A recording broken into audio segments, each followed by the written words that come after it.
ምርጫን ንባይቶ ኤውሮጳ ሓድሽ ተርእዮ ብምምዝጋብ ሽወደን 20 ዝተፈላለዩ ፖለቲከኛታት ናብ ብራስለስ ክልእኽዩ ቁጽሪ ናይ ስእነት ድቃስ ዝተጠቕዑ ቆልዑ ኣብ ሽወደን ትሕቲ ዕድመን ምዉሳኹ ሻቕሎት ከም ዝፈጠረ ተገሊጹ። ሰላም ክቡራ ተኸታተልቲ አልኮምፒስ ትግርኛ ከመልኩም ቀኒኹም መሓር ብርሃም ካብ ስቱዲዮ ንሎሚ ዝተዳለው ገለ ካብ ዜናታትና ርእስታት ክሰምዑ ጸኒሕኩም ዝርዝራቱ እንሆ። ኣብ ዝሓለፈ ሰንበት ዝተገብረ ምርጫ ባይቶ ኤውሮጳን ፖለቲካዊ ዓብላልነት ባይቶ ኤውሮጳ ብምቕያር ኣብ መላእ ዓለም ኣባል ሃገራት ተዛዚሙ ከም ዘሎን ኣብ ሽወደን ዝተገብረ ምርጫውን ኣብ ክብ ለጠቕናይ ዝተፈላለዩ ፖለቲካዊ ሰልፍታት ዝተረኣየሉ ከም ዝነበረ ጸብጻባት ኣረጋጊጾም። بمسارة سترخبة ዉጽኢት ንሽወደን ወሲኽካ መላእ ሕብረት ኤውሮጳቶም ሕሉፋት ሃገራውያንን የማናውያን ፖለቲካውን ሰልፍታትን ዓብላሊ ድምፂ ረኺቦም ከም ዘለዉ ተፈሊጡ። ብዙሓት ንፖለቲካዊ ኤውሮጳ ዝከታተሉ ወገናት ከም ዝበልዎ ሽሕኳ ሰልፍታት ሓምላይ ጽቡቕ ዉጽኢት ብደረጃ ኤውሮጳ እንተረኸቡ ንሕሉፋት የማናውያን ሃገራውያንን ሰልፍታት ግን ዝዳረግ ከም ዘይኮነ ይገልጹ። ዝኸም ዚሉን ከሎ ሃገረ ሽወደን ኣብ ኩለን ሰልፍታት ብዝተዋጽኡ ዉጽኢት ምርጫ 10 ወከልቲ ሰልፍታት ብደረጃ ሽወደን ኣብ ዝመጽእ ዘሎ 5 ዓመታት ኣብ ብራስለስ መቕማጦም ብምግባር ኣባላት ባይቶ ሕብረት ኤውሮጳ ኮይኖም ክሰርሑ ምዃኖም ተሓቢሩ ኣሎ። ኣብ ዝሓለፈ ዓርቢ ኣብ ፈረንሳዊት ከተማ ሊዮን ተጻዊዱ ብዝተፈንጀረ ቦምብ ኣብ ልዕሊ 13 ሰባት ጉድኣት ድሕሪ ምብጽሑ ፖሊስ ነቲ ፍጻመ ግብረ ሽበራዊ መጥቃዕቲ ኢሉ ድሕሪ ምድቡ ሰፊሕ ምርመራ ከም ዝጀመረ ኣገልግሎት ዜናታት ሓቢሩ። መሰረት ሓበሬታ ፖሊስ ፈረንሳ ሓደ ወዲ 24 ዓመት አልጀሪያዊ ዜግነት ዘለዎ ተቐማጢ ፈረንሳ ተጠርጢሩ ከም ዝተታሕዘ ክፍለጥ እንከሎ ትጥርጡር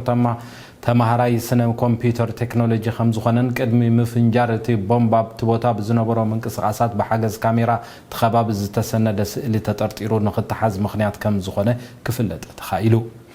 ድሕሪ ዝወፅእ ሓበሬታ ከም ዘመልክቶ ወላዲት ኣዲኡ እውን ኣብ ትሕቲ ቀይዲ ከም ዝኣተወትን ካልኦት ኣባላት ስድርኡ ብፖሊስ ከም ዝተሓተቱ ይንገር። ዝፍለጥ ሃገረ ፈረንሳ ኣብዞም ቀረባ ዓመታት ብተደጋጋሚ ግብረ ሽበራዊ መጥቃዕቲ ኣብ ልዕሊ ሰላማውያን ሰባት ዝቐንዐ ዓበይቲ መጥቃዕትታት ከም ዝተኻየደ ዝዝከር እዩ። ኣብ ሽወደን ቁጽሪ ናይቶም ብስእነት ሕጽረት ድቃስ ዝሽገሩ ቆልዑን መንእሰያትን ከም ዝዓበየ ቤት ጽሕፈት ስታትስቲክስ ኣብ መጽናዕቲ ብምክያድ ኣብ ዘውፅኦ ሓድሽ ጸብጻብ ኣፍሊጡ። እቲ ኣህዛዊ ጸብጻብ ከም ዘመልከቶ 3/4 ካብ 12 ክሳብ 18 ዓመት ዝዕድሚኦም ቆልዑ መንእሰያት ኣብ ሰሙን ካብ ሓደ ግዜን ልዕሊኡን ብሕጽረት ድቃስ ከም ዝሽገሩ ዝኸኣ ኣብ ልዕሊ ጥዕናን መዓልታዊ ናብራን ዝፈጥሮ ጸገም ቀሊል ከም ዘይኮነ ኣብቲ መጽናዕታዊ ጸብጻብ ተመልኪቱ ኣሎ። ኣብ ዩኒቨርሲቲ ኡፕሳላ ተመራመሪት ድቃስን ጠቕምታቱን ብዝኾነት ፋሪዳ ሮንግቴል ኣብ ዝሃበቶ ሞያዊ ርእይቶ ድቃስ ኣብ ጥዕና ህይወት ደቂ ሰብ ዘለዎ ኣገዳሲ ስፍራ ድሕሪ ምጥቃስ ብፍላይ ከዓ ቆልዑን መንእሰያትን እኹል ድቃስ እንተዘይረኺቦም ዘለዎ ሳዕቤን ዓብ ስለ ዝኾነ ዘሻቕል እዩ ኢላ። ሙሉእ ትሕዝቶ ትጸብጻብ ዝያዳ ሓበሬታን ናብ መርበብ ሓበሬታ ቤት ጽሕፈት ስታትስቲክስ ምውካስ ከም ዝከኣል ተፈሊጡ። ሽወደን ኣብ ነቲ እንዳዓበየ ዝመጽእ ዘሎ ጽልኢ ኣብ ልዕሊ ኣይሁድነት ወይ ከዓ ጽዮናውነት ኣመልኪቱ ዝቲ ኣህጉራዊ ዋዕላ ከተተኣናግድ ምዃና መራሕ መንግስቲ ሽወደን ስቴፋን ሎቨን ሓቢሩ። ንሱ ምስ ኣጃንስ ፍራንስ ፕሬስ ኣብ ዝገበሮ ቃለ መሕትት ኣብ ሽወደን ዓለምን እናዓበየ ንዝመጽእ ጸረ ኣይሁድነትን ብምዝታይ ፍታሕ ንምንዳይ ዝድርኽ ዝተፈላለዩ መራሕቲ ሃገራትን ካልኦት ክሳተፉ ትጽቢት ዝግበሮ ናይ ምምኽኻር ዋዕላ ንዓመታ ኣብ ወርሒ ጥቅምቲ ኣብ ማልመ ከም ዝካየድ ኣፍሊጡ። ጸረ ኣይሁድነት ንኣይሁዳውያንን ጥራይ ዝምልከት ጥራይ ዘይኮነ ዝበለ መራሕ መንግስቲ ስቴፋን ሎቨን ማሕበረሰብ ዓለም ክምርዝ ዝኽእል ሓደገኛ ስምዒት ስለ ዝኾነ ብልዑል ኣተኩሮ ቃልሲ ከም ዘድልዮ ኣመልኪቱ።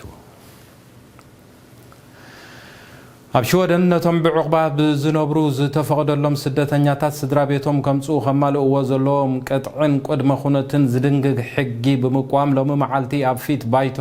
ኣብ ኣፍደገ ባይቶ ሽወደን ሰለማዊ ሰልፊ ተኻይዱ። እቲ ኣስታት ልዕሊ 200 ሰባት ዝተሳተፍዎን እቲ ሕጊ ዝሓቶ ቅጥዕታትን ቅድመ ኩነትን ምስኩውንነት ኣብ ሽወደን ዘሎን ምስ መነባብሮ ሓተቲ ዕቑባ ዝኸይድ ከም ዘይኮነን زخاء داغم قمت تغيرو لتحق خمحايش كم زلواتي لومي زتأكبو سلماو سلفنياتات ناب بايتو شودن صاوعيتو مغربهم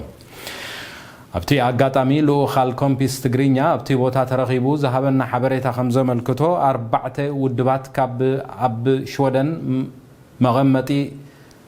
ፖለቲካው መቀመጢ አብ ባይቶ ሽወደን ዘለዋን ሰልፍታት ክነቶም ሰልፈኛታት ከም ዘዘራረባውን ክፍለጥ ተኻይሉ ኣሎ ኣብ ቀረባ ግዜ ብዛዕባ ዝሕግዚ ዳግመ ግምት ክግበረሉ ዘሎ ተስፋ ልዑል ምዃኑውን በቲ ሰላማዊ ሰልፊ ምኽንያት ብምግባር ተሳተፍቲ ዝሃብዎ ሓበሬታ ምርኩስ ብምግባር ልኡኽና ካብቲ ቦታ ሓቢሩ كبرات تختاتلتي مدبنا نلومي زتدالو زيناتات زوم سقاب حجة تكتاتلوهم زصنحكم يم كفل مترولوجي نخونتات حقاي أب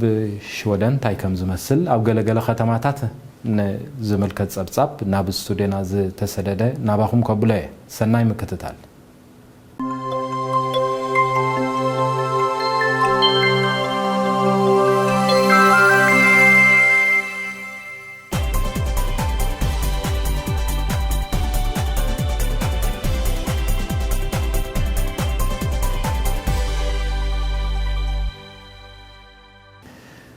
كبرات تختاتلتي مدبنا نلومي زتدالو زينان حفشاوي مدبنان بزودينا لنا اب زمص زلو